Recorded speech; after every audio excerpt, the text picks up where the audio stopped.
The phone rang at 2:47 a.m., cutting through the quiet hum of the vacuum cleaner like a knife through silence. Juliana Washington looked at the unknown international number flashing on her screen and almost let it go to voicemail. She was 3 hours into her night shift as a reserve cleaner at Morrison Tech, and the last thing she needed was some telemarketer calling from halfway around the world. But something made her answer. "Hello," she said, switching off the vacuum with her foot. "Please, please, you must help." The voice was female, heavily accented, and filled with panic. "My boss, he is in terrible danger. The deal, it is falling apart. Everything will be lost." Juliana frowned, adjusting her cleaning cart. "I think you have the wrong number. I'm just—" No, you do not understand." The woman's voice cracked with desperation. "I have been calling for hours. No one answers. The big boss, Mr. Morrison, he is not picking up his phone.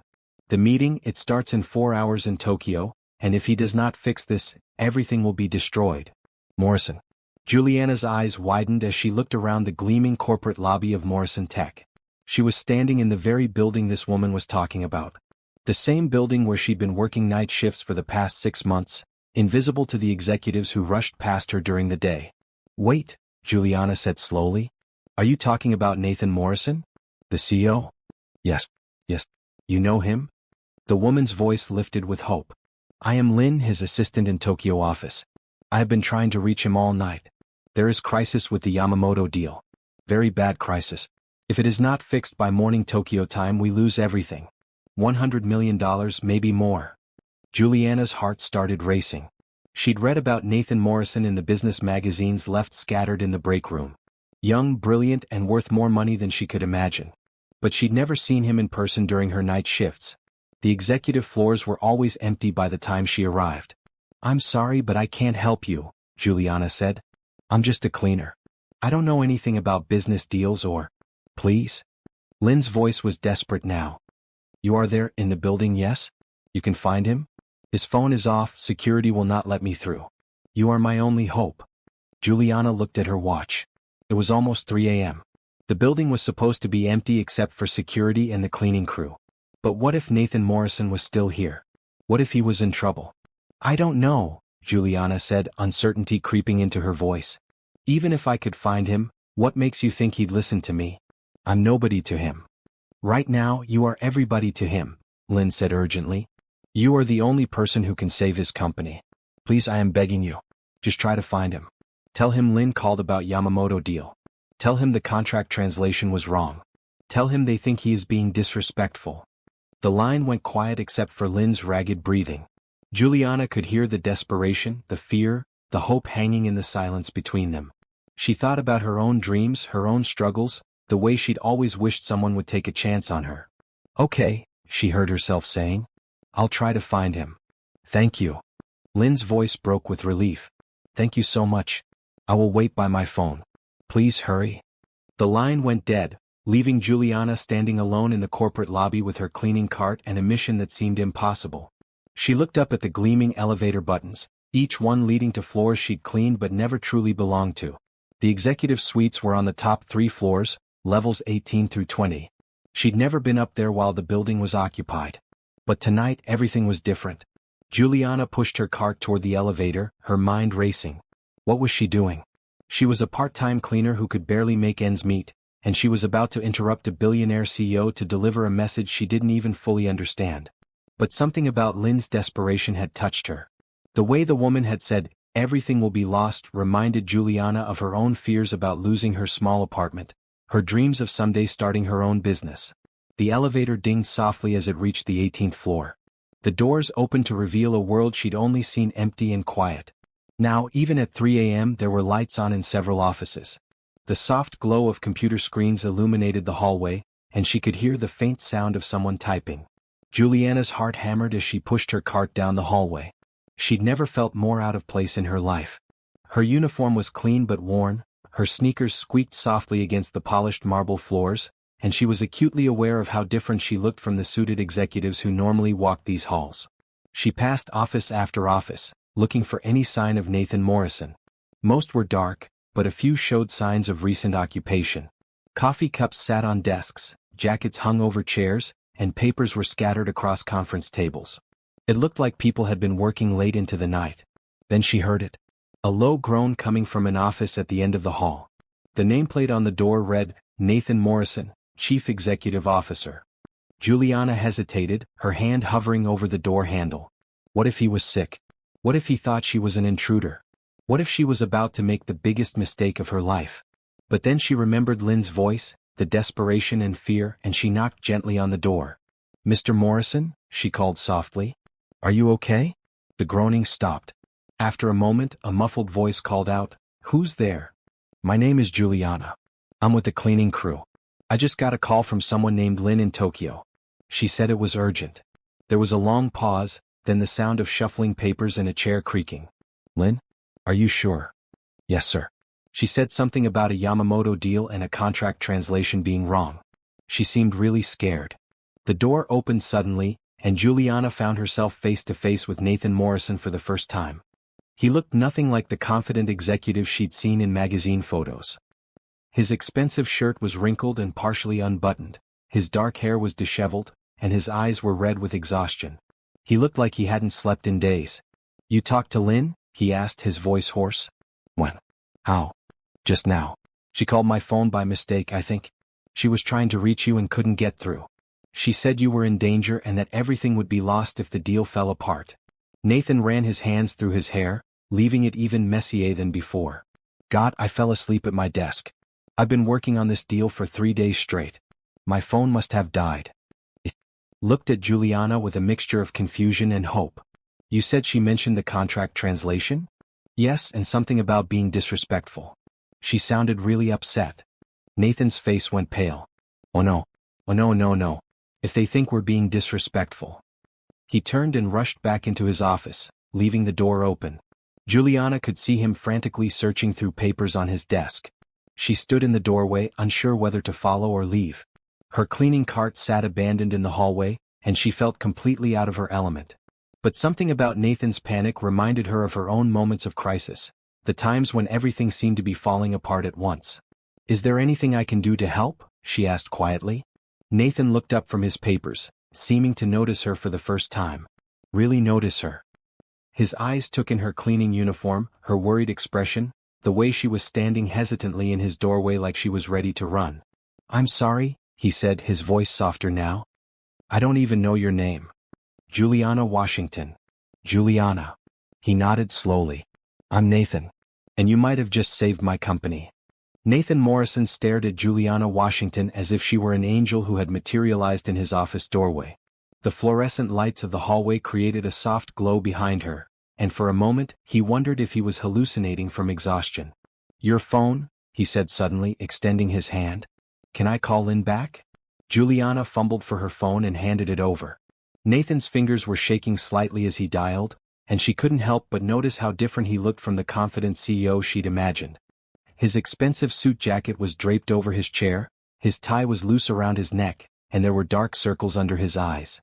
The phone rang once before Lynn's voice answered in rapid Japanese, then switched to English. Hello? Juliana? Did you find him? Lynn, it's me, Nathan said, sinking into his chair. I'm so sorry. My phone died and I fell asleep at my desk. What's happening with Yamamoto?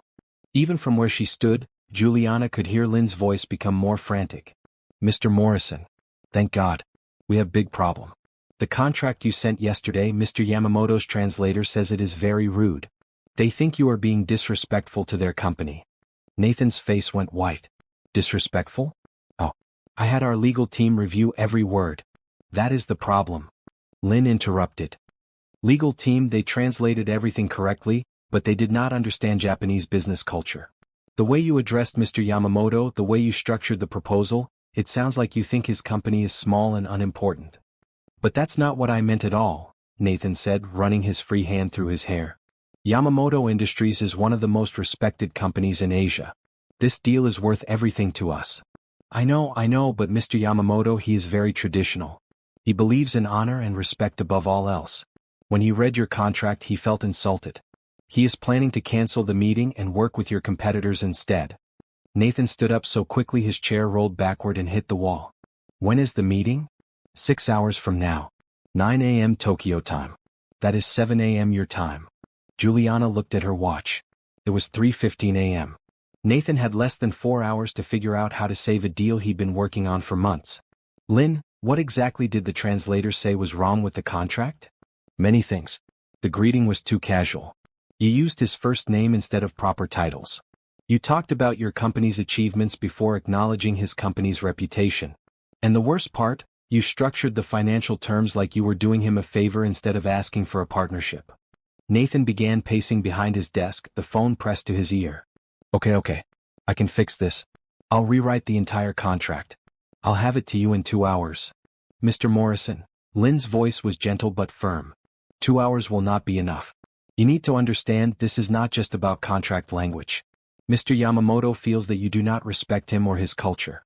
He thinks you are another American businessman who sees Japan as just another market to conquer. But I don't feel that way at all, Nathan said, his voice breaking slightly. I've studied Japanese business practices for years. I've read every book, taken every course.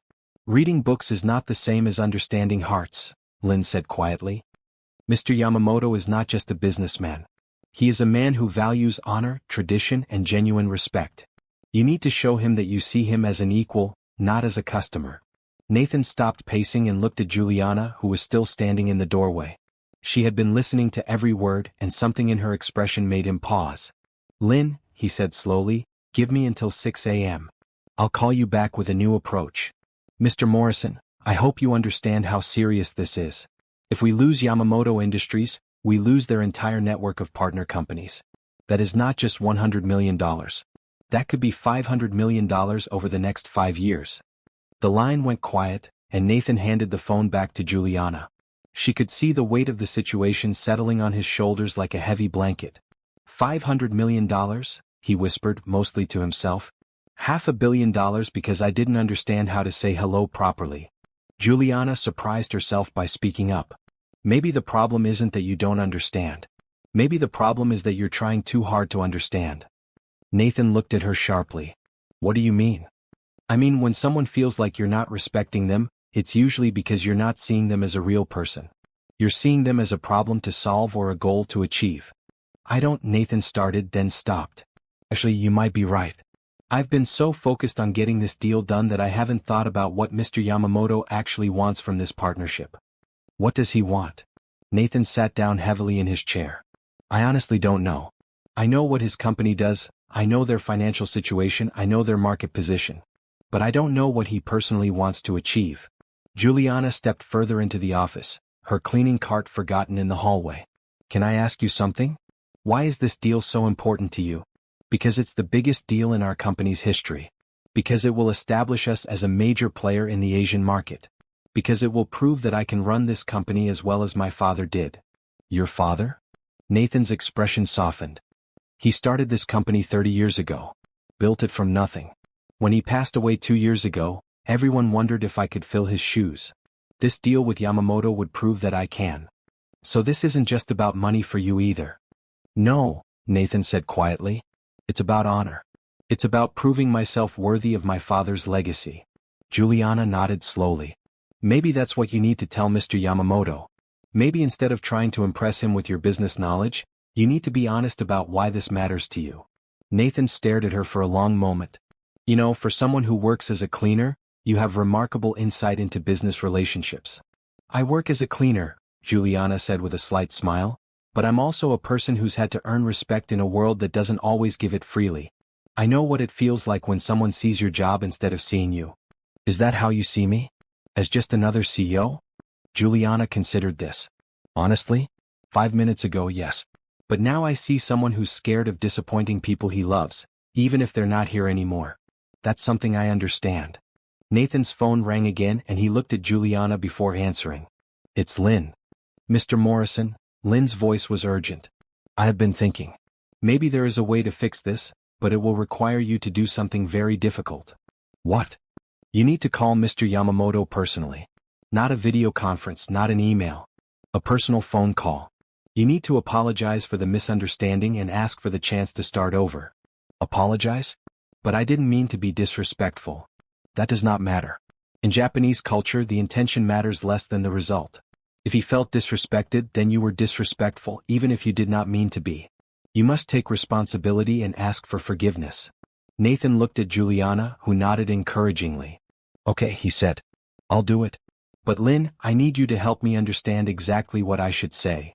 I will help you, but Mr. Morrison, you must speak from your heart, not from a script. Mr. Yamamoto will know if you are not being genuine. How do I do that? How do I be genuine to someone I've never met? You tell him the truth about why this partnership matters to you. You tell him about your father, about your hopes for the company, about what you hope to learn from working with him. You make it about building a relationship, not just closing a deal. Nathan looked at Juliana again. Are you willing to help me figure out what to say? Me? Juliana's eyes widened. I don't know anything about international business. No, but you know about people. And right now, that's what I need more than business knowledge. Juliana glanced at her cleaning cart, then back at Nathan. She thought about her own dreams, her own struggles, the way she'd always hoped someone would give her a chance to prove herself. Okay, she said. I'll help you. Nathan Morrison's office was a testament to controlled chaos. Documents were scattered across his massive mahogany desk. 3 computer monitors displayed different spreadsheets and presentations, and empty coffee cups created a small fortress around his keyboard. The wall behind him was covered with awards, photos with world leaders, and a large portrait of an older man who looked remarkably like Nathan but with silver hair and kind eyes. That's your father? Juliana asked, nodding toward the portrait. Yeah, Nathan said, following her gaze. Robert Morrison. He built this company from a single office in downtown Detroit. Started with just him and a secretary, working 16-hour days to land their first client. What would he think about this situation? Nathan was quiet for a moment, then let out a bitter laugh. He'd probably tell me I was overthinking it. Dad was always better with people than I am. He could walk into a room and make everyone feel like they were the most important person there. And you can't. I can give presentations to boards of directors, I can negotiate contracts, I can analyze market trends. But making genuine connections with people? Nathan shook his head. I've always struggled with that. Juliana looked around the office, taking in the expensive furniture, the view of the city skyline, the obvious signs of success. Can I ask you something personal? After what you've done for me tonight, you can ask me anything. Are you lonely? The question hung in the air like smoke. Nathan opened his mouth as if to give an automatic denial, then closed it again. His shoulders sagged slightly. Yes, he said quietly. I am. I have employees who respect me, business partners who want to work with me, and social contacts who invite me to parties. But I don't have many real friends. And I definitely don't have anyone who calls me just to see how I'm doing. What about family? My parents are gone. I have a sister in California, but we only talk on holidays. She thinks I work too much and she's probably right. Nathan looked at Juliana with curiosity. What about you? Are you married? Kids? No and no, Juliana said with a smile. I'm too busy working 3 jobs to have time for a relationship. I clean offices at night, work at a daycare during the day, and help my neighbor with her catering business on weekends. 3 jobs? That's incredible. Why so many? Because I'm saving up to start my own business someday. I want to open a community center in my neighborhood, somewhere kids can go after school to do homework and learn new skills. But that takes money and money takes time. Nathan studied her face, seeing something he rarely encountered in his world of corporate ambition. You're working towards something bigger than yourself. Isn't that what you're doing too? Building your father's legacy? I suppose so. But sometimes I wonder if I'm doing it for the right reasons. Am I honoring his memory, or am I just trying to prove I'm worthy of the Morrison name?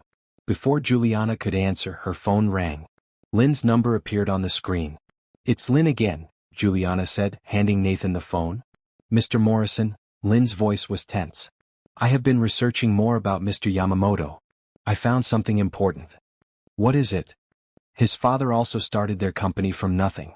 Yamamoto Industries began as a small family business in Osaka 60 years ago. Mr. Yamamoto took over when his father died, just like you did. Nathan's eyes widened. So he understands what I'm going through. Yes, but there is more. 3 years ago, an American company tried to buy Yamamoto Industries. They offered a lot of money, but Mr. Yamamoto refused because he felt they did not respect his father's legacy.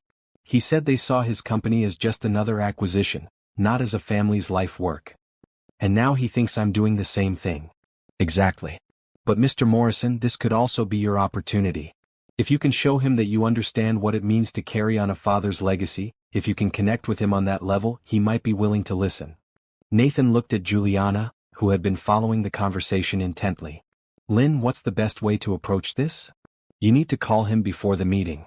Apologize for the misunderstanding and ask if you can start over. But most importantly, you need to be vulnerable. Tell him about your father, about your struggles, about what this partnership would mean to you personally. Vulnerable? Nathan's voice cracked slightly. I don't know if I can do that with someone I've never met. Mr. Morrison, Lynn said gently, in Japanese culture, showing vulnerability is not weakness. It is honesty.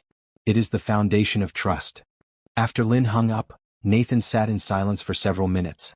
Juliana watched him wrestle with something internal, his hands clasped tightly in front of him.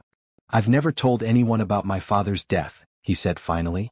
I mean, people know he died, but I've never talked about how it affected me. How scared I was to take over the company.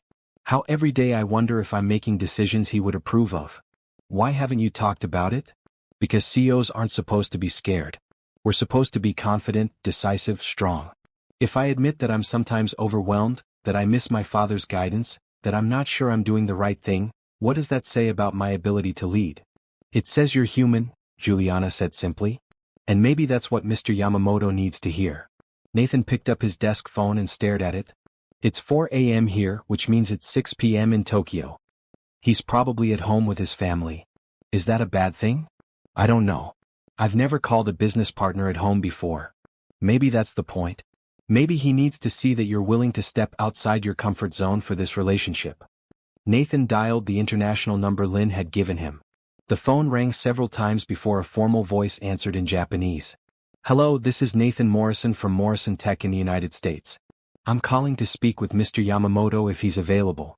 There was a pause, then the voice switched to accented English. Mr. Morrison, this is Yamamoto. I am surprised to hear from you at this hour. Mr. Yamamoto, I'm calling to apologize. I understand that the contract we sent was disrespectful to you and your company. That was never my intention, but I realize that my intentions don't matter as much as the impact of my words. Another pause. You are calling to apologize? Yes, sir. I'm calling to ask if you would be willing to give me another chance. Not just to present a better contract, but to start over completely. To build a relationship based on mutual respect and understanding. This is unusual, Mr. Morrison. In my experience, American businessmen do not apologize. They make excuses or they blame others. Nathan looked at Juliana, who nodded encouragingly. Mr. Yamamoto, I'm not calling as just another American businessman. I'm calling as a son who inherited his father's company and is trying to honor his legacy. I understand that you went through the same experience when you took over Yamamoto Industries. The silence on the other end of the line stretched longer this time. When Mr. Yamamoto spoke again, his voice was softer. You know about my father? I know that he started your company 60 years ago, and that you've spent your life building on what he created. I know that 3 years ago, you turned down a very lucrative offer from an American company because you felt they didn't respect your father's legacy. That is correct. Mr. Yamamoto, I'm calling to tell you that I would never want to be that kind of American company. This partnership isn't just about money for me. It's about proving that I can carry on my father's work with the same integrity and respect that he showed throughout his life. Tell me about your father, Mr. Morrison. Nathan's voice became softer, more personal. His name was Robert Morrison. He started this company 30 years ago with nothing but a dream and a willingness to work harder than anyone else. He taught me that business isn't just about profits, it's about relationships. It's about treating people with dignity and respect, regardless of their position or background. And yet your contract did not reflect these values. No, it didn't. And that's my fault. I was so focused on impressing you with our capabilities that I forgot to show you respect. I was so worried about closing the deal that I forgot about building the relationship. What would your father think of this situation? Nathan smiled sadly. He would probably tell me that I was overthinking it. Dad always said that the best business relationships start with honest conversation between two people who respect each other. And do you respect me, Mr. Morrison? I respect you tremendously, Mr. Yamamoto. I respect what you've built, I respect your commitment to your father's legacy, and I respect your decision to protect your company's values, even when it costs you money. And what do you hope to gain from this partnership? I hope to learn from you. I hope to build something that would make both of our fathers proud. And I hope to prove that American and Japanese companies can work together as equals, not as competitors. The line was quiet again, but this time the silence felt different. Less tense, more thoughtful.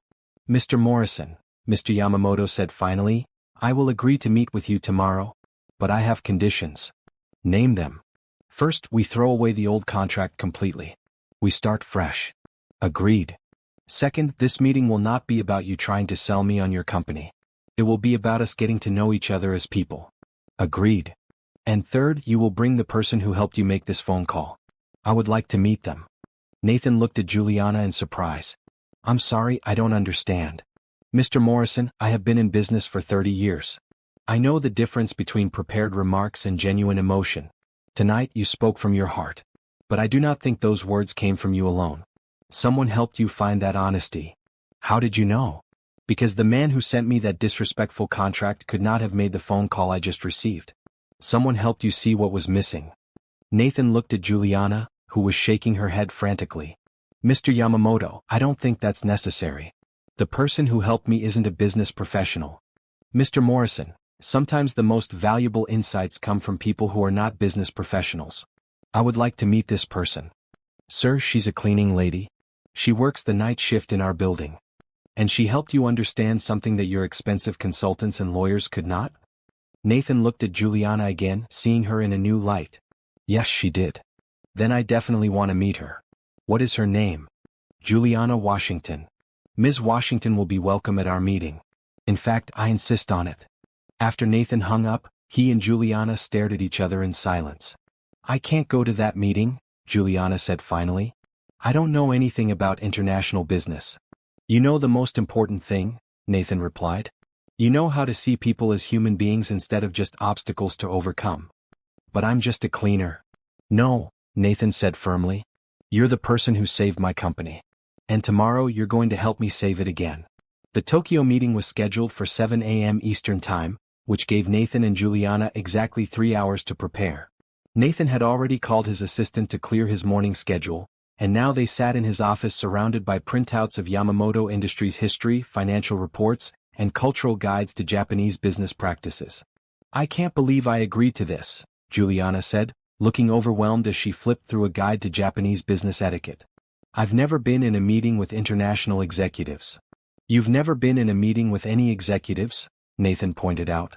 But you managed to help me understand Mr. Yamamoto better in 30 minutes than my consulting team did in 3 months. That's different. I was just being myself. Exactly. That's what made the difference.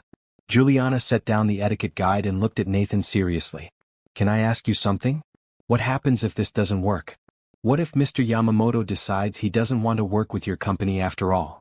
Nathan was quiet for a moment, staring at the financial projections spread across his desk. Honestly, it would be devastating. Not just financially, though that would be bad enough. This deal represents everything I've been working towards since I took over the company. It's my chance to prove that I can build on my father's legacy instead of just maintaining it. And if you can't prove that, then I'll have to live with the knowledge that I let my father down. That I wasn't worthy of the trust he placed in me. Juliana studied Nathan's face, seeing the weight of expectation and self-doubt that he carried. Can I tell you something? I think you're putting too much pressure on yourself. What do you mean? I mean, your father didn't build this company so you could spend your life trying to prove you're worthy of it. He built it because he wanted to create something meaningful. And from what I can see, you've already done that. How can you say that? You barely know me. I know that you stayed up for 3 days straight working on this deal. I know that when a stranger called you in the middle of the night with bad news, you didn't get angry or defensive. You listened. I know that you're willing to humble yourself and apologize to someone you've never met because you realize you made a mistake. Nathan looked surprised. Those don't seem like particularly impressive qualities. They're exactly the kind of qualities your father would be proud of. You're not trying to conquer the world or prove how smart you are. You're trying to build relationships and do the right thing. That's what real leadership looks like. Before Nathan could respond, his phone rang. The caller ID showed his sister's name. Rachel? He answered surprised. It's 4 a.m. here. Is everything okay? I couldn't sleep, his sister's voice came through the speaker. I had this weird feeling that you needed to talk to someone. Are you okay? Nathan looked at Juliana, who gestured for him to take the call. Actually, I'm in the middle of a crisis. The biggest deal of my career is falling apart, and I'm trying to figure out how to save it. Oh, Nathan. I'm sorry. Do you want to talk about it? I don't want to burden you with my problems. You're not burdening me. You're my brother. Besides, maybe an outside perspective would help. Nathan found himself explaining the situation to Rachel, describing his mistakes with the contract and his conversation with Mr. Yamamoto. As he talked, he realized he was speaking more openly than he had in years. Nathan, Rachel said when he finished, can I tell you something? You sound different. Different how? Less guarded. More like the brother I grew up with. What changed? Nathan looked at Juliana, who was pretending to read the Japanese business guide while obviously listening to his conversation. I guess I realized that trying to be perfect all the time was actually making me worse at my job. You know what Dad would say if he could hear you right now? What? He'd say, it's about time. Nathan, you've been carrying this weight for 2 years trying to fill Dad's shoes exactly. But Dad never wanted you to be him. He wanted you to be you. After Nathan hung up with Rachel, he and Juliana sat in comfortable silence for a few minutes. Your sister sounds nice, Juliana said finally. She is. I should call her more often. Why don't you? Nathan shrugged. I guess I always feel like I should have my life figured out before I talk to family. Like I should only call with good news. That's silly. Family is for the bad news too. That's when you need them most. Is that how it works in your family? Juliana's expression became more guarded. I don't really have much family. My mom died when I was 16, and my dad wasn't around much even before that. I have an aunt in Chicago, but we don't talk much. I'm sorry.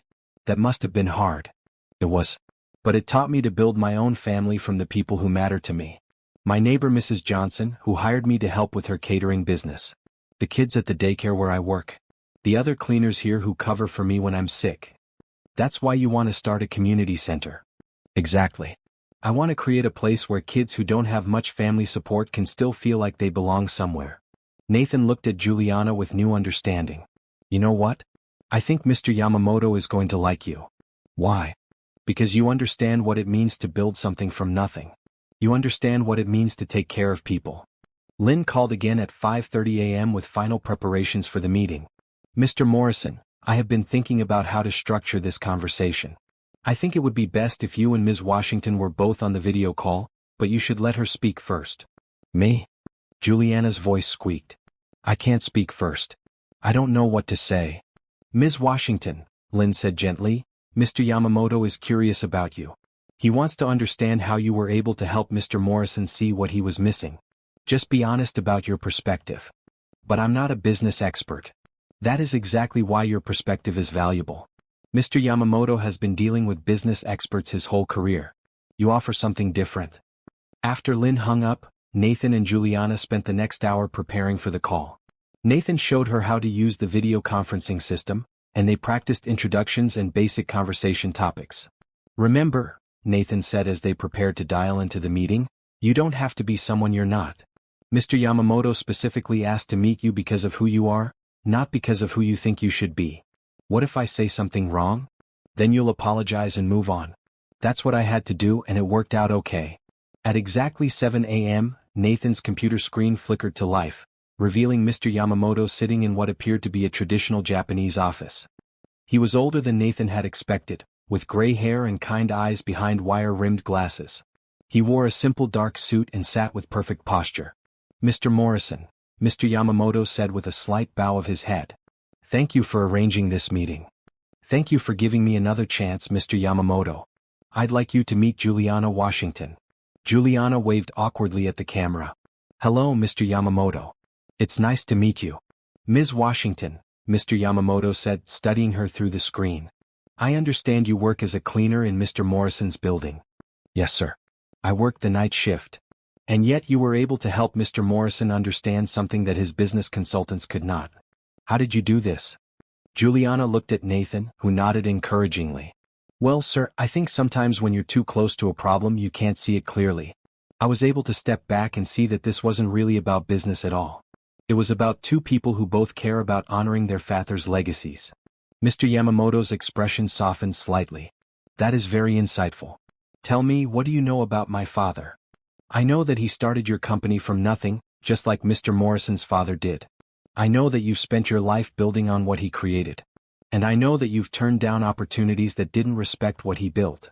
And what do you think about that? I think it shows that you understand the difference between success and meaning. Success is about money and power. Meaning is about creating something that matters, something that lasts beyond your own lifetime. Mr. Yamamoto nodded slowly. You speak with wisdom, Ms. Washington.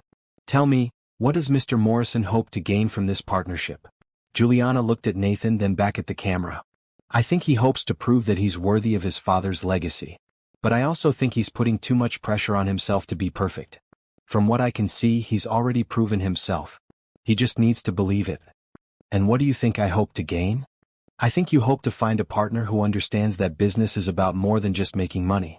Someone who will respect what you've built and help you build something even better. Mr. Yamamoto was quiet for a long moment, then smiled slightly. Ms. Washington, in 30 years of business, I have never had such an honest conversation in a first meeting. You have given me much to think about. Does that mean you're willing to consider working with us? Nathan asked. It means I am willing to start over as equals. We will build this partnership from the ground up, based on mutual respect and understanding. But I have one condition. What's that? Ms. Washington must be involved in the ongoing relationship. I want her perspective as we move forward. Nathan looked at Juliana, who looked terrified. Mr. Yamamoto, I appreciate your confidence in Ms. Washington, but she's not a business professional. Mr. Morrison, the most valuable insights often come from people who see things differently. Ms. Washington sees people, not just business opportunities. That is exactly what this partnership needs.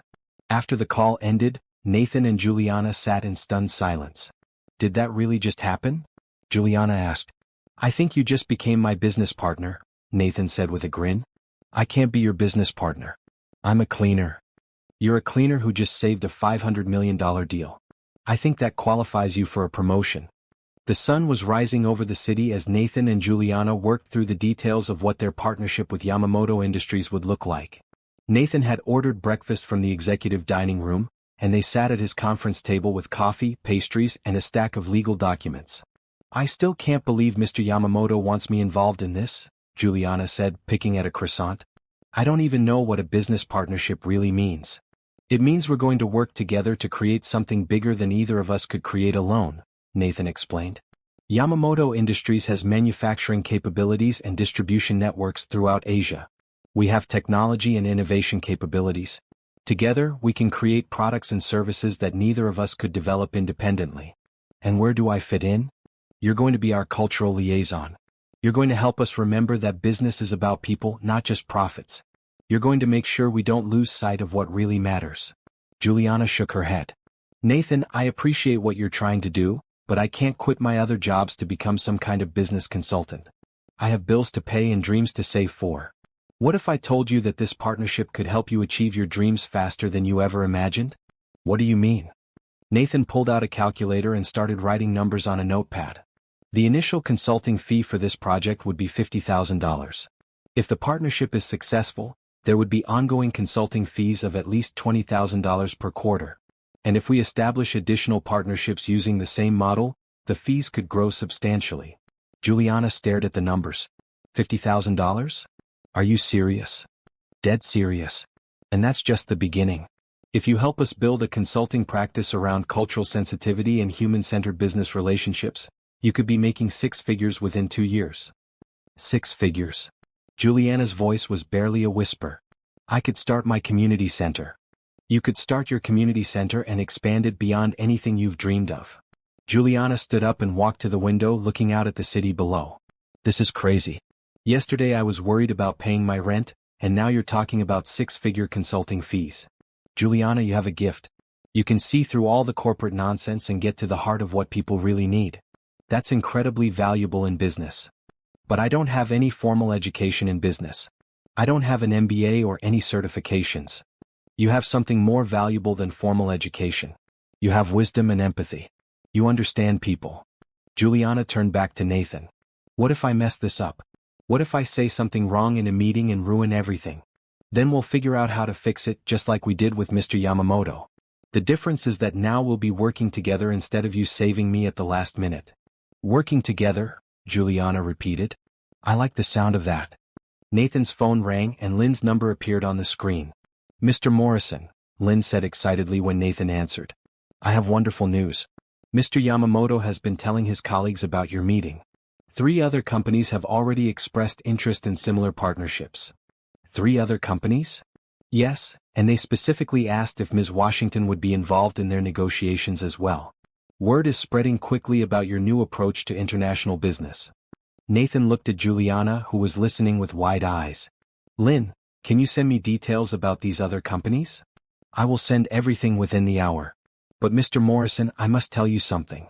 Mr. Yamamoto said this was the most refreshing business conversation he has had in years. He said Ms. Washington reminded him why he fell in love with business in the first place. After Lynn hung up, Nathan and Juliana stared at each other across the conference table. 3 more companies, Juliana said slowly. How is this possible? Because what you did wasn't just about saving one deal. You created a new way of doing business. You showed that authentic human connection is more powerful than any negotiation tactic. I just told the truth. Exactly. And in a world where business conversations are usually full of corporate speak and hidden agendas, truth is revolutionary. Nathan's assistant knocked on the door and entered with a tray of fresh coffee and a stack of messages. Mr. Morrison, she said, your phone has been ringing all morning. The Wall Street Journal wants to interview you about the Yamamoto deal. Harvard Business School wants to know if you'd be willing to speak at their International Business Conference. And 3 venture capital firms want to discuss funding for your new consulting approach. The Wall Street Journal? Juliana's voice cracked. They want to interview us? They want to interview the team that turned around a failed international negotiation in one night, Nathan corrected. That's both of us. I can't talk to the Wall Street Journal. I don't know anything about journalism or public relations. You don't have to know about journalism. You just have to tell your story. Juliana walked back to the window, her mind racing. Nathan, this is all happening too fast. 6 hours ago I was cleaning offices and worrying about my electric bill. Now you're talking about consulting fees and newspaper interviews and Harvard Business School. I know it's overwhelming. But Juliana, opportunities like this don't come along very often. This could change your entire life. That's what scares me. What if I'm not ready for my life to change this much? Nathan joined her at the window. Can I tell you something? I've been running this company for 2 years, and I've never felt more excited about the future than I do right now. Not because of the money or the recognition, but because I finally feel like I'm doing something meaningful. What do you mean? I mean, for the first time since my father died, I feel like I'm building something instead of just maintaining something. And that's because of you. You helped me remember that business is about people, not just profits. Juliana looked at Nathan, seeing the sincerity in his eyes. You really think I can do this? I think you can do anything you set your mind to. But more than that, I think you can help other people do things they never thought possible. Okay, Juliana said, taking a deep breath. I'm in. But I have conditions. Name them. First, I want to finish out my notice at the daycare. Those kids depend on me and I won't abandon them without proper transition time. Agreed. Second, I want part of my consulting fee to go towards starting the community center. Even if this business partnership doesn't work out long term, I want to make sure something good comes out of it for my neighborhood. Agreed. And third, I want to be involved in hiring and training other consultants. If we're going to build a business around human connection, we need people who understand what that really means. Nathan smiled. You're already thinking like a business partner. I'm thinking like someone who wants to make sure we don't lose sight of what got us here. Nathan's phone rang again. This time it was Mr. Yamamoto calling directly. Mr. Morrison, the Japanese executive said, I have been thinking about our conversation this morning. I have a proposal for you. What kind of proposal? I would like to invite you and Ms. Washington to Tokyo. I want you to meet with my leadership team and see our operations firsthand. I think it would be valuable for you to understand our culture and our way of doing business. Nathan looked at Juliana, who was shaking her head frantically. Mr. Yamamoto, that's very generous, but I'm not sure Ms. Washington has a passport. I have a passport, Juliana said quietly. I got it 2 years ago thinking I might take a vacation someday. I just never had the money to actually go anywhere. Excellent, Mr. Yamamoto said. I will arrange for you to visit next week. You will be my guests and I will show you why this partnership is so important to me. Next week? Juliana's voice was a whisper. Ms. Washington, Mr. Yamamoto said, somehow hearing her through the phone, I understand this is happening very quickly. But I believe that the best opportunities in life come to us when we are ready to embrace change. Are you ready? Juliana looked at Nathan, then at the view of the city outside the window, then at the stack of business documents on the conference table. 6 hours ago, her biggest concern was whether she had enough quarters for the laundromat. Now she was being invited to Tokyo to discuss a multi-million-dollar business partnership. Yes, she said, surprising herself with the firmness in her voice. I'm ready. The next few days passed in a blur of preparation for the Tokyo trip. Nathan had arranged for Juliana to take a temporary leave from her cleaning job, and she had worked with the daycare director to train a substitute teacher. Now she sat in Nathan's office, surrounded by guidebooks about Japan, business etiquette manuals, and a stack of new clothes that Nathan had insisted on buying for her. I feel like I'm playing dress up, Juliana said, looking at herself in the mirror wearing a tailored business suit. This isn't me. It's still you, Nathan said. You're just wearing different clothes. But what if I act differently because I'm dressed differently? What if I lose the thing that made Mr. Yamamoto want to work with me in the first place? Nathan set down the travel itinerary he was reviewing. Juliana, can I ask you something? What are you really afraid of? I'm afraid of failing. I'm afraid of disappointing you and Mr. Yamamoto. I'm afraid of proving that I don't belong in this world. And what would failure look like to you? Juliana thought for a moment. Failure would be going to Tokyo and not being able to help. It would be sitting in meetings where everyone talks about things I don't understand, and not being able to contribute anything valuable. That's not going to happen. How can you be so sure? Because you're not going to Tokyo to be a business expert. You're going to be yourself. And yourself is someone who can see through complicated situations and get to the heart of what really matters. Juliana's phone rang and she saw a number she didn't recognize. Hello. Ms. Washington, this is Sarah Chen from the Wall Street Journal. I understand you're involved in the Morrison-Yamamoto partnership. I was hoping we could set up an interview. I'm sorry, but I don't think I'm the right person to talk to. You should probably speak with Mr. Morrison. Actually, I'm specifically interested in your perspective. I understand you work as a cleaner and somehow became involved in saving a major international deal. That's the kind of story our readers want to hear. Juliana looked at Nathan, who nodded encouragingly. I guess we could talk, but I'm not sure what I would say. Just tell me what happened. Start from the beginning. For the next 30 minutes, Juliana found herself recounting the events of that night. She told Sarah about receiving Lynn's desperate phone call, about finding Nathan asleep at his desk, about the conversation with Mr. Yamamoto that changed everything. Ms. Washington, Sarah said when Juliana finished, you realize you've just described something that rarely happens in corporate America. A working-class woman with no formal business training helped save a $500 million deal by encouraging a CEO to be vulnerable and honest. I just told him to be himself. That's exactly my point. In a world where business relationships are often built on posturing and power plays, you introduced authenticity. That's revolutionary. After the interview, Juliana and Nathan continued preparing for the Tokyo trip. Nathan had arranged for a translator and a cultural consultant to brief them on Japanese business customs, but Juliana found herself more interested in learning about Japanese culture in general. Did you know, she said, reading from a guidebook, that in Japanese culture the concept of face is incredibly important? It's not just about avoiding embarrassment, it's about maintaining dignity and respect in all interactions. That makes sense. It explains why Mr. Yamamoto was so offended by our original contract. And look at this, Juliana continued, they have a concept called omotenashi, which means hospitality, but it goes deeper than just being polite. It's about anticipating someone's needs and taking care of them without being asked. You already do that. What do you mean? You anticipated my need for honest feedback when I was too proud to ask for it. You took care of the situation without being asked.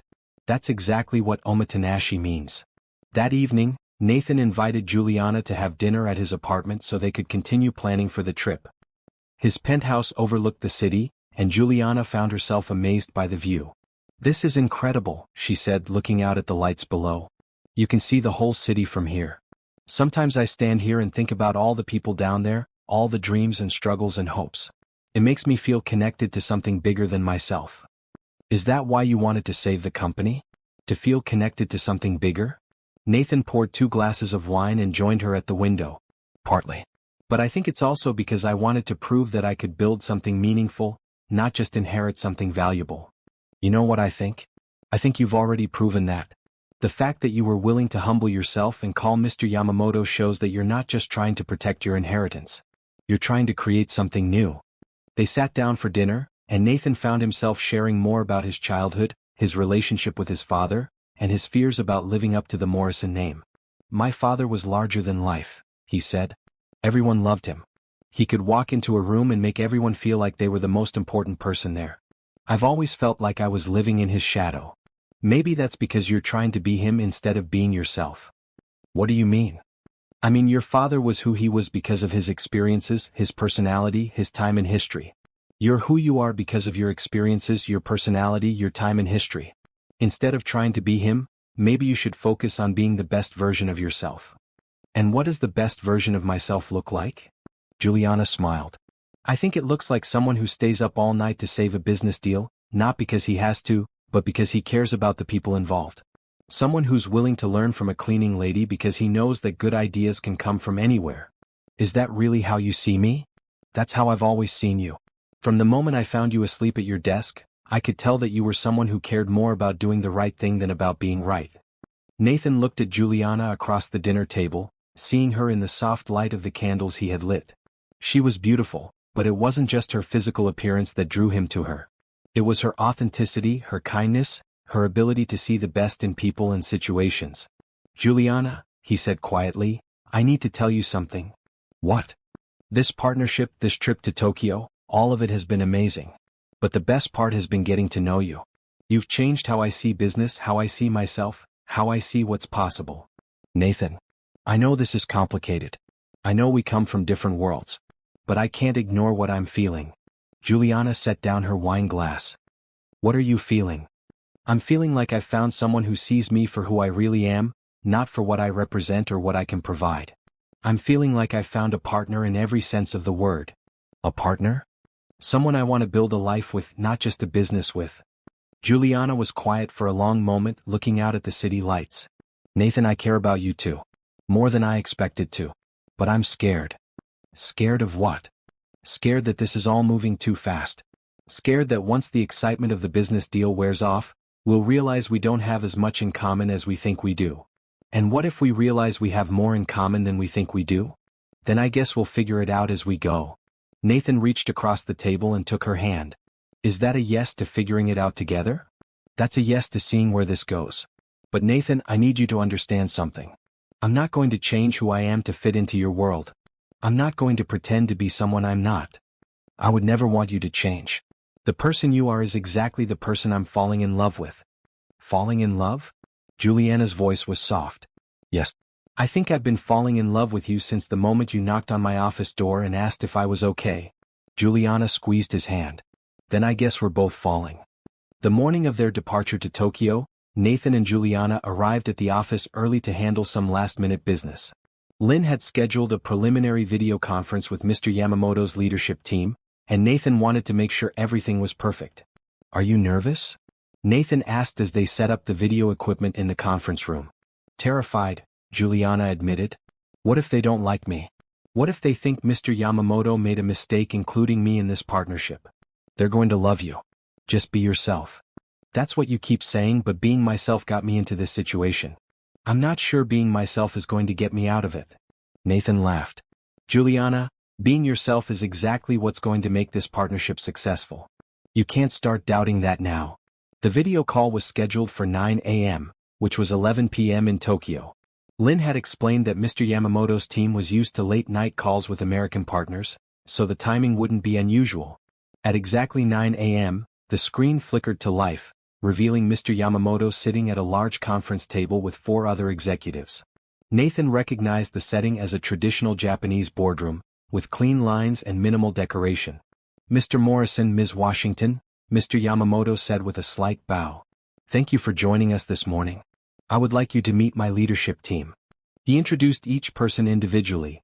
His vice president of operations, his head of international business, his chief financial officer, and his director of strategic partnerships. Each person bowed slightly when introduced, and Nathan and Juliana did their best to return the gesture. We are very excited about the potential partnership with Morrison Tech, said the vice president of operations in excellent English. However, we have some questions about how this relationship will work in practice. Of course, Nathan said. We're here to address any concerns you might have. Our first question is about cultural integration. How will you ensure that your American business practices will be compatible with our Japanese approach? Nathan looked at Juliana, who took a deep breath before speaking. If I may, she said, I think the key is not to try to make our practices compatible, but to create new practices that honor both cultures. Can you elaborate on that? Asked the head of international business. Well, from what I understand about Japanese business culture, there's a strong emphasis on relationships, respect, and long-term thinking. In American business culture, there's often more focus on efficiency, innovation, and quick results. Instead of trying to choose one approach over the other, maybe we can find ways to combine the best of both. That is an interesting perspective, said the CFO. Can you give us a specific example? Juliana glanced at Nathan, who nodded encouragingly. For example, in American business, we often jump straight into negotiations and deal-making.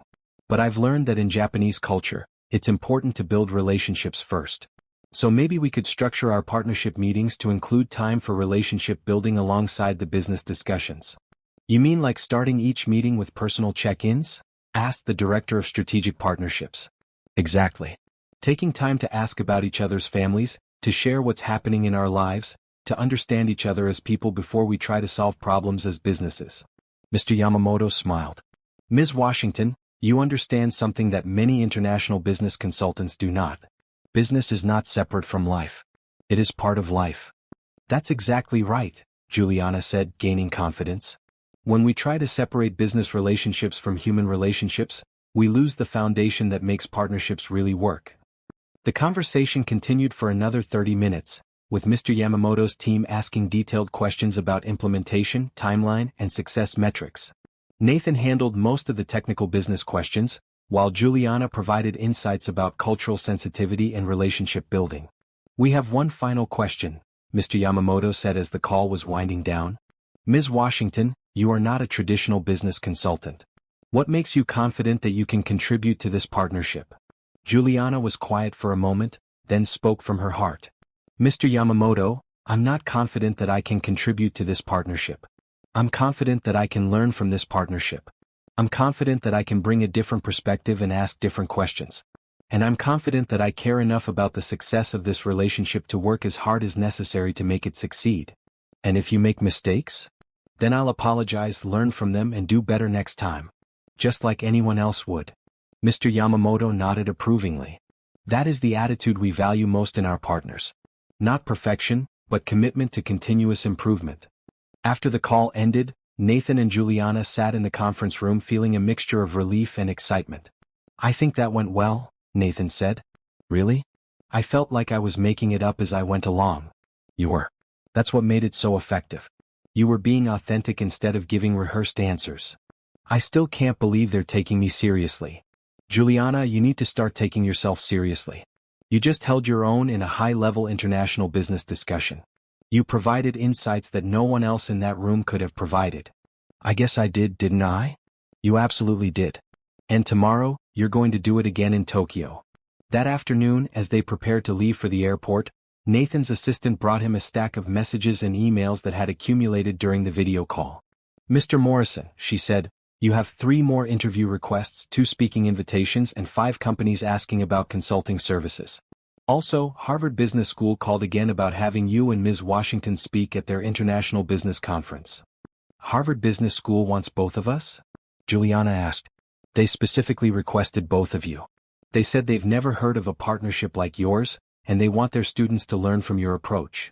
Nathan, I can't speak at Harvard Business School.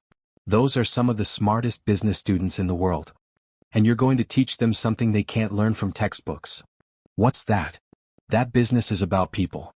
That the best deals are built on trust and respect. That sometimes the most valuable insights come from unexpected places.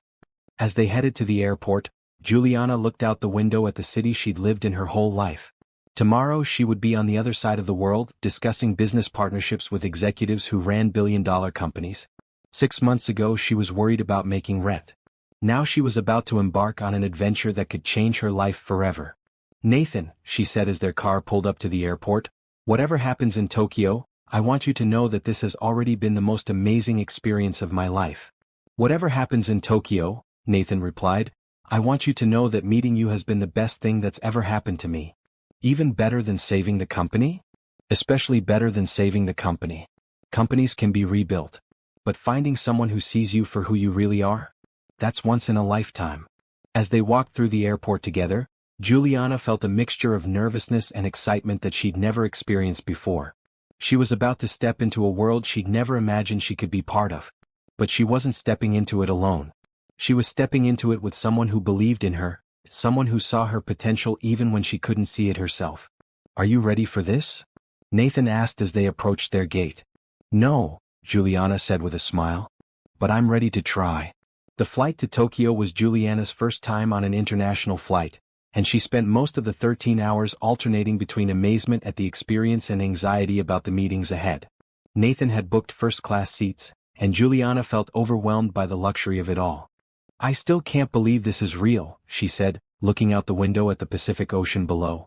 "It's real," Nathan said, reviewing his presentation notes.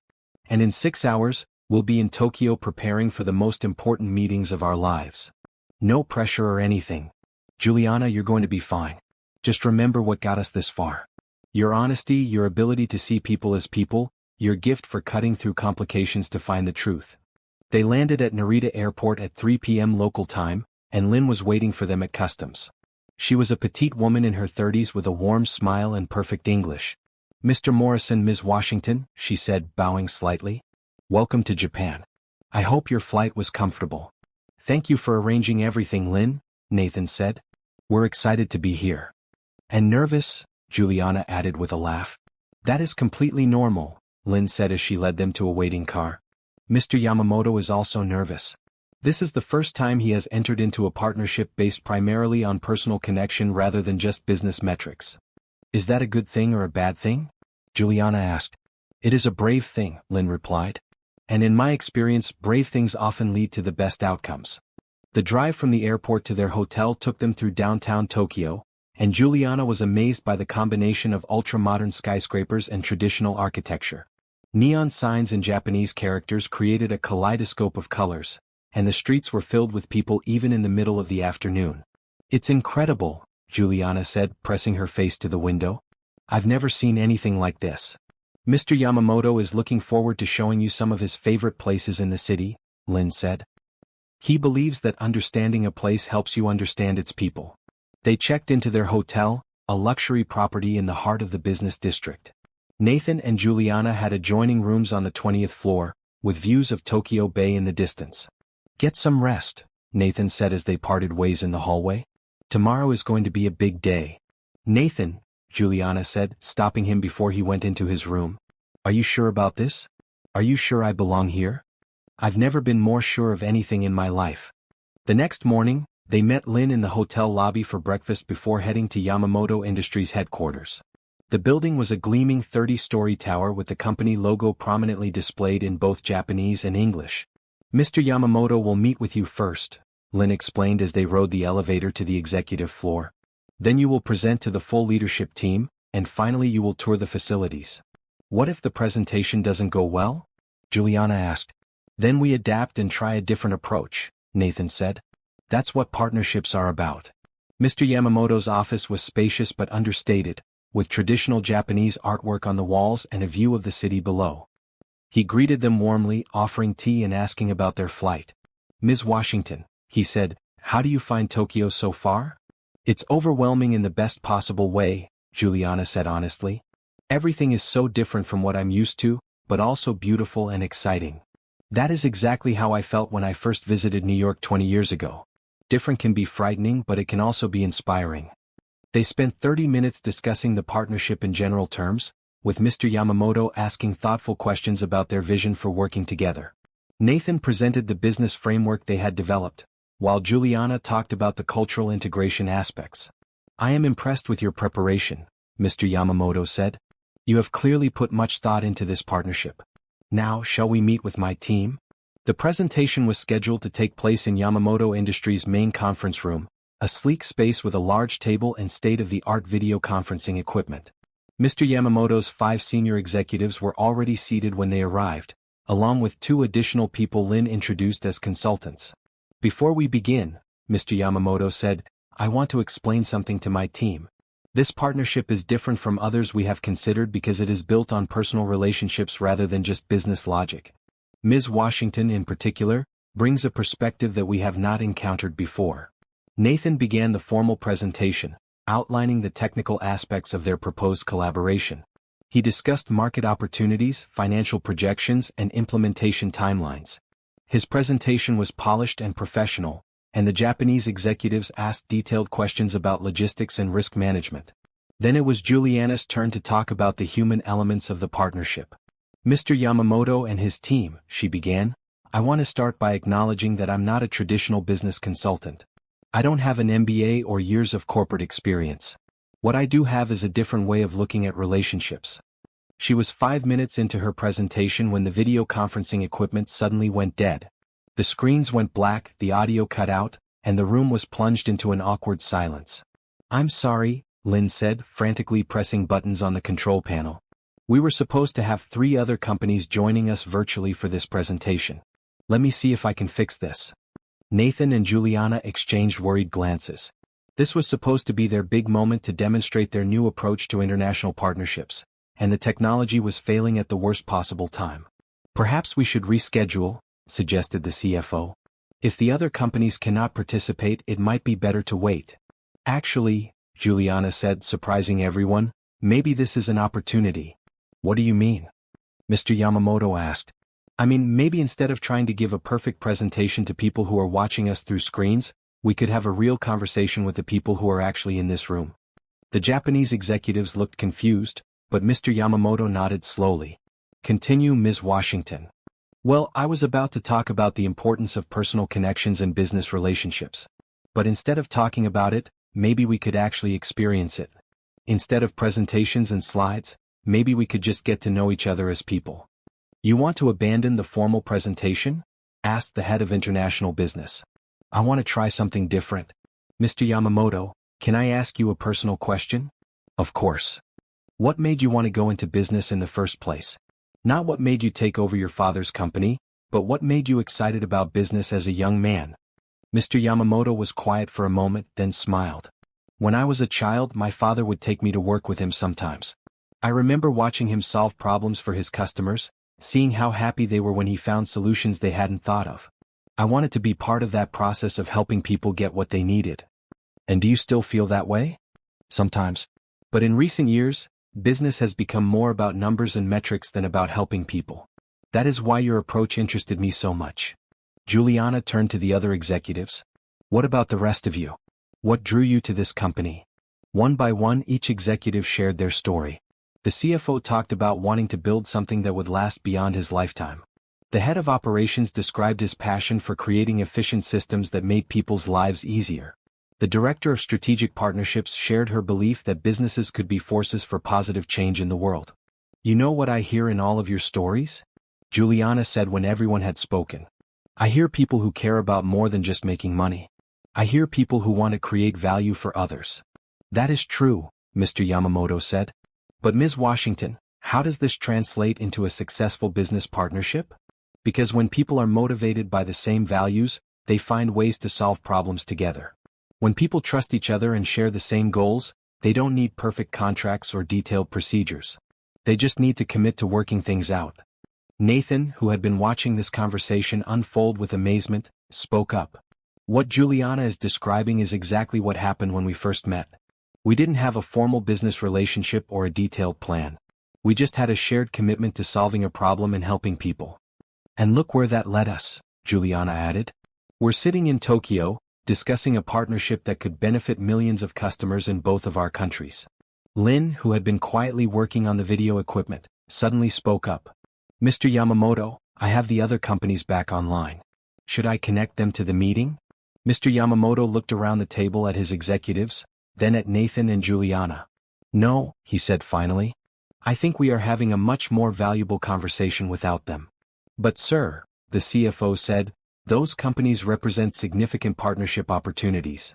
"They represent traditional partnership opportunities," Mr. Yamamoto corrected. "What we are discussing here is something entirely different. Something that could change how we think about business relationships altogether." He stood up and walked to the window looking out at the city below.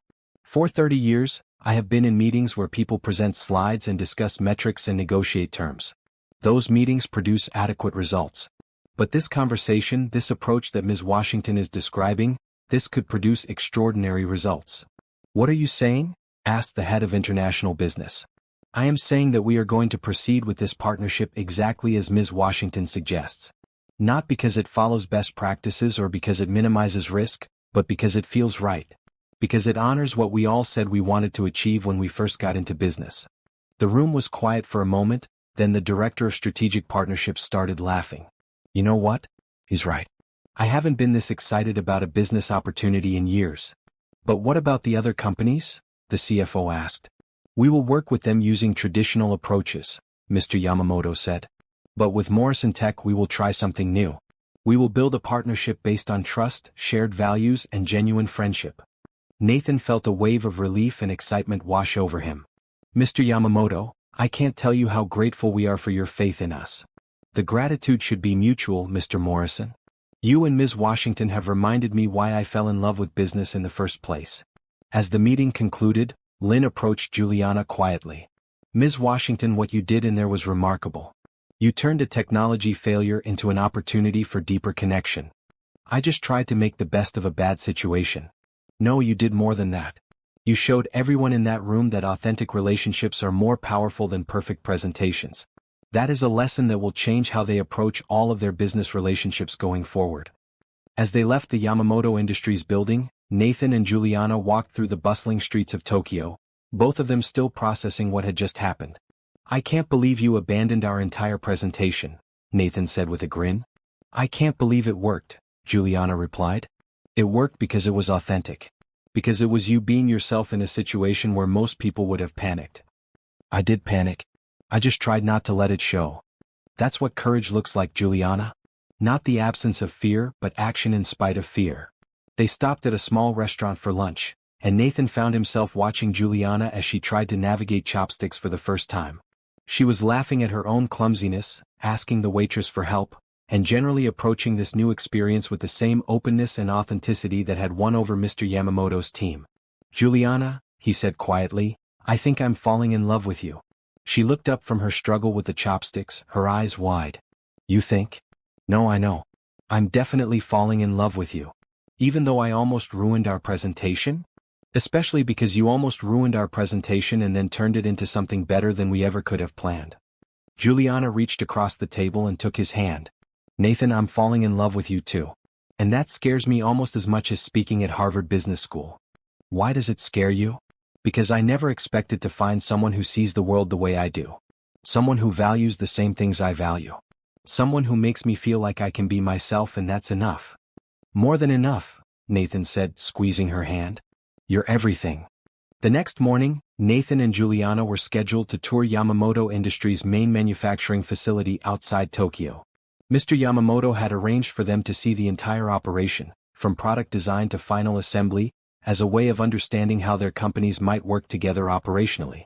I'm excited to see how they actually make things, Juliana said as they rode the train through the Japanese countryside. I've spent so much time in office buildings that I sometimes forget there are actual products behind all these business discussions. That's a good point, Nathan said. Sometimes we get so focused on the financial side of partnerships that we forget about the practical side. The manufacturing facility was impressive, a sprawling complex of interconnected buildings surrounded by carefully maintained gardens. Mr. Yamamoto met them at the entrance, dressed more casually than he had been in the office. Welcome to where the real work happens, he said with a smile. This facility employs 800 people and produces components for electronics companies around the world. As they toured the facility, Juliana found herself fascinated by the attention to detail and the obvious pride the workers took in their craftsmanship. She stopped frequently to ask questions about the manufacturing process, and the workers seemed pleased to explain their work to her. Ms. Washington, Mr. Yamamoto said as they watched a team assembling circuit boards, you ask very different questions than most business visitors. What do you mean? Most visitors ask about production capacity and efficiency metrics.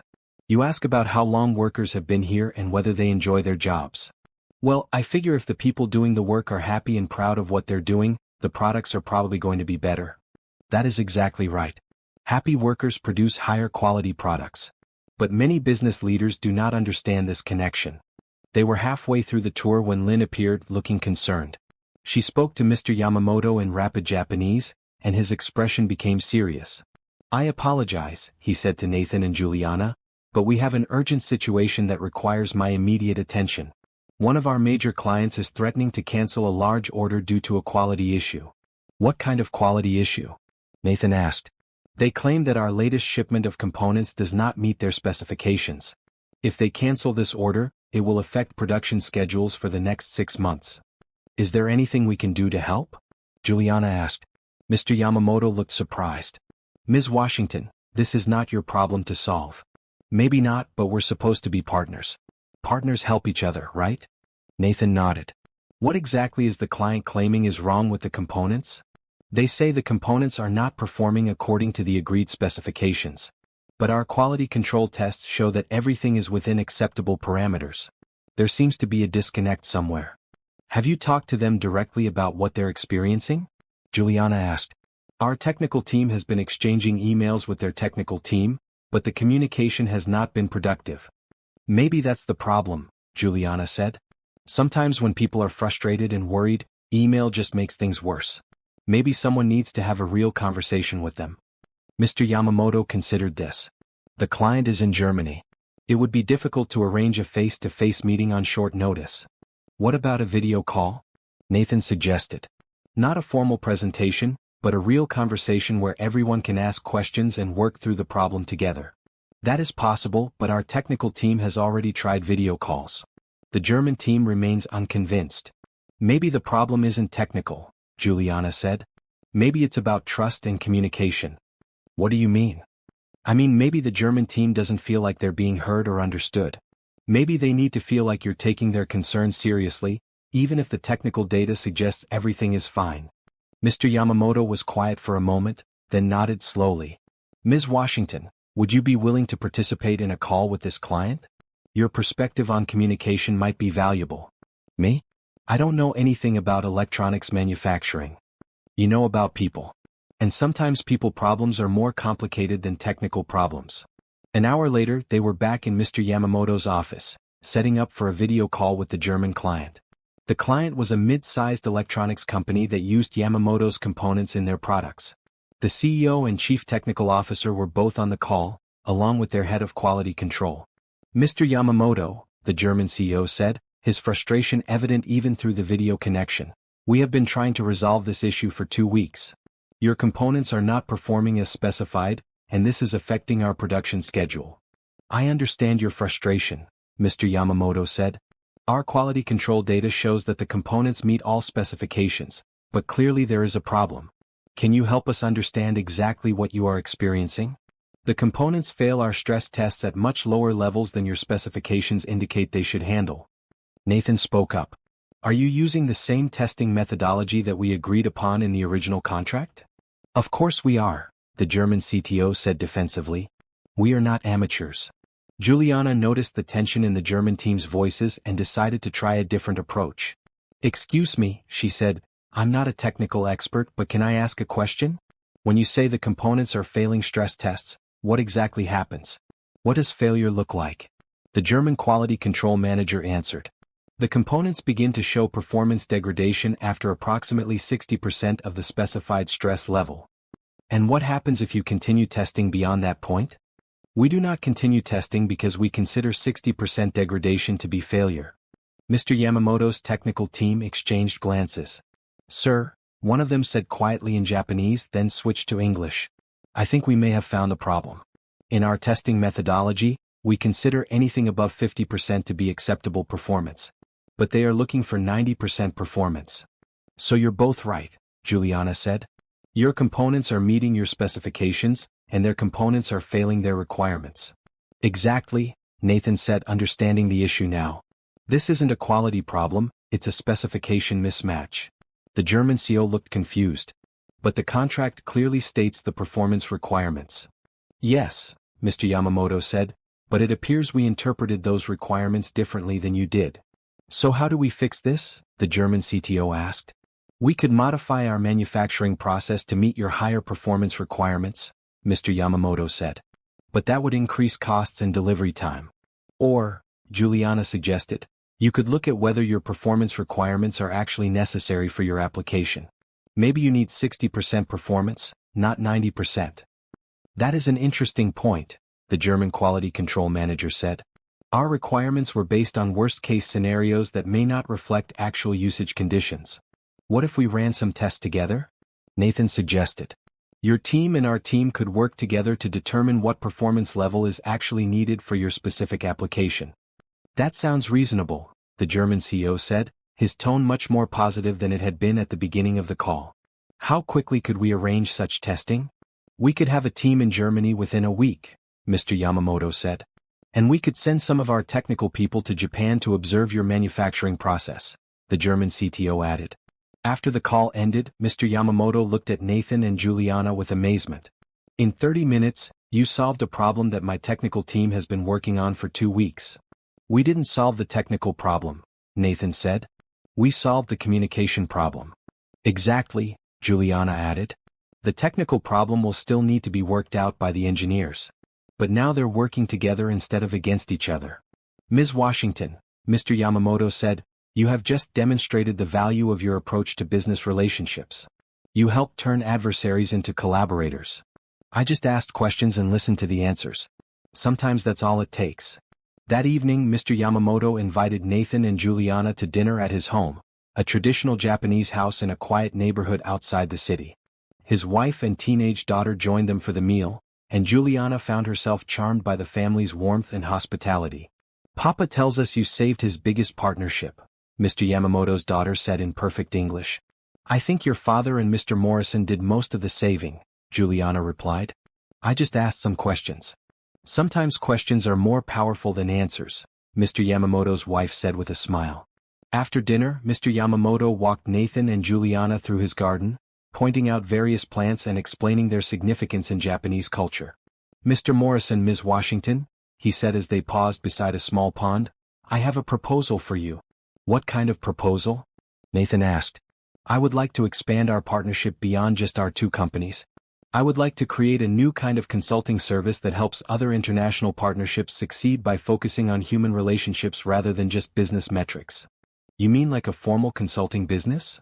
Juliana asked. Exactly. You have proven that your approach can solve problems that traditional business methods cannot. I believe there are many companies that could benefit from this approach. Nathan and Juliana exchanged glances. What would that look like practically? Nathan asked. We would establish offices in both countries, with teams that specialize in cultural bridge building and relationship-based problem solving. You two would lead the American operations while I would lead the Japanese operations. And the companies we've already been talking to? Juliana asked. They would be our first clients. But I believe that once word spreads about our approach, we will have more clients than we can handle. Mr. Yamamoto, Nathan said slowly, are you suggesting that we turn what started as a desperate phone call in the middle of the night into an entirely new industry? That is exactly what I am suggesting. Ms. Washington, you have created something revolutionary. The question is whether you are ready to revolutionize how international business is conducted. Juliana looked at the peaceful garden around them, then at Nathan, then at Mr. Yamamoto. 6 months ago, she was cleaning offices and dreaming of starting a small community center. Now she was being invited to start a consulting business that could change how companies around the world work together. Mr. Yamamoto, she said quietly, I think we're ready. 6 months later, Juliana stood in the lobby of Morrison Yamamoto Consulting, looking at the bronze plaque that bore both companies' names. The office occupied 2 floors of a downtown building, with conference rooms designed to encourage the kind of open, honest conversations that had started their partnership. Hard to believe this all started with a wrong number, Nathan said, joining her in the lobby. Not a wrong number, Juliana corrected with a smile. The right number at exactly the right time. Their consulting business had grown beyond anything they had imagined. They now had clients in 12 countries, a staff of 30 people, and a waiting list of companies that wanted to learn their approach to relationship-based business partnerships. Are you ready for the Harvard presentation? Nathan asked. As ready as I'll ever be. Though I still can't believe they want us to speak to their MBA students. You're going to be amazing. You always are. That afternoon, they took the train to Boston for their speaking engagement at Harvard Business School. The auditorium was packed with students, professors, and business leaders who had heard about their unconventional approach to international partnerships. Good evening, Nathan began. 6 months ago, my partner Juliana was working as a night shift cleaner in my office building. Today, she's the co-founder of one of the fastest-growing consulting businesses in the country. But more importantly, she's the person who taught me that business success isn't about having all the answers. It's about asking better questions. Juliana took the podium next. When I first met Nathan, he was the CEO of a successful company, and I was someone who cleaned his office after he went home. On paper, we had nothing in common. But it turned out we both cared about the same thing: treating people with respect and building genuine relationships. They spent the next hour describing their journey, from that first desperate phone call from Lynn to their current work helping companies around the world build better partnerships. The audience was engaged and asked thoughtful questions about how their approach could be applied in different industries and cultures. Ms. Washington, one student asked, "What advice would you give to someone who wants to make a career change but feels like they don't have the right credentials?"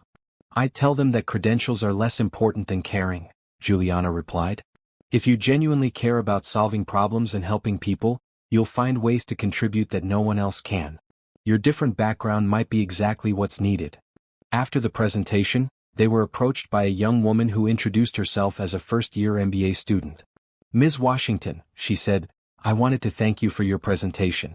I'm the first person in my family to go to business school, and sometimes I feel like I don't belong here. Your story gives me hope that my different perspective might actually be an advantage." "It absolutely is," Juliana said warmly. "The business world needs people who can see things differently. Don't try to fit in. Try to stand out." On the train back to New York, Nathan and Juliana reflected on how much their lives had changed.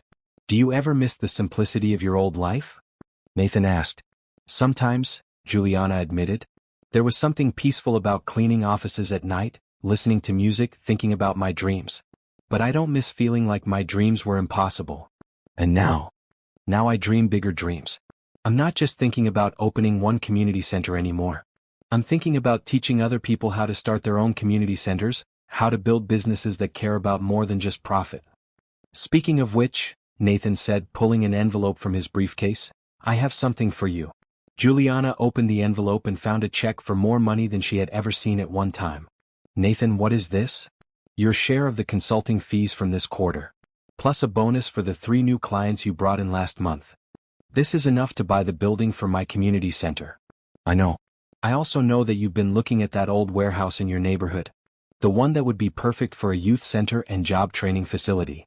Juliana stared at the check, tears forming in her eyes. "Nathan, I can't accept this much money. It's not a gift, Juliana. It's what you've earned. You've changed how I think about business, how I think about success, how I think about what matters in life. You've changed my life too. You gave me a chance when no one else would have." "I didn't give you a chance. You earned it. You proved that you belong in any room you choose to enter." Nathan reached into his pocket and pulled out a small jewelry box. "Juliana, there's something else I want to give you." "Nathan, I know this is crazy. I know we come from different worlds and our relationship has happened fast. But I also know that you're the best thing that's ever happened to me."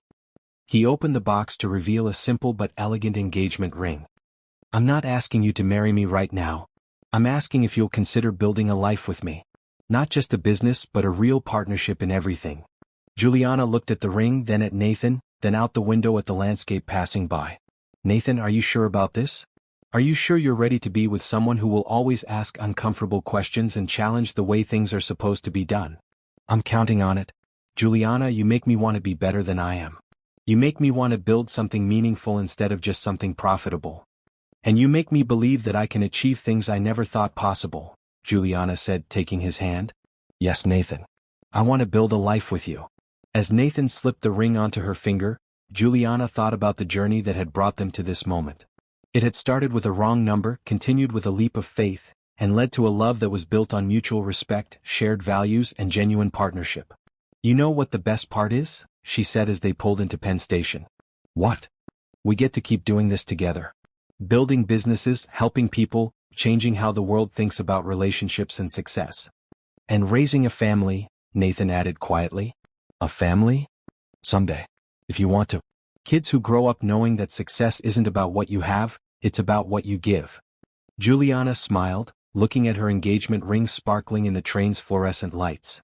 "I love you, Nathan Morrison. I love you too, Juliana Washington. Soon to be Juliana Morrison if you'll have me. I'll have you. And I'll keep challenging you to be better. I'm counting on it."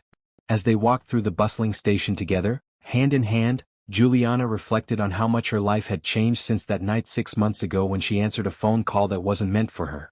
She had gone from cleaning other people's offices to building her own business, from struggling to pay rent to planning her own community center, from wondering if she'd ever find love to being engaged to a man who saw her as an equal partner in every way.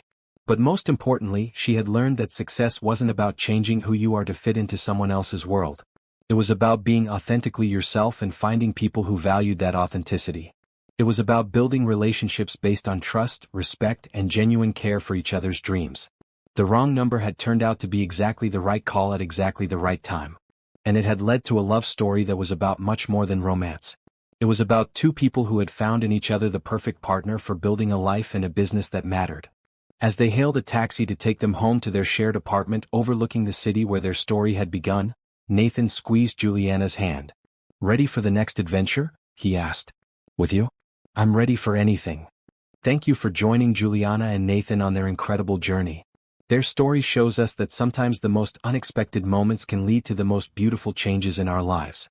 What started as a simple case of mistaken identity became a love story about partnership, growth, and believing in yourself.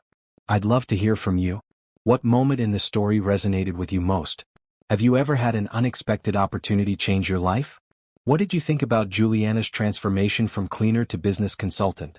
Which character's journey did you connect with more, Nathan learning to be vulnerable, or Juliana learning to believe in herself? Drop a comment below and let me know. Your thoughts and experiences make these stories even more meaningful.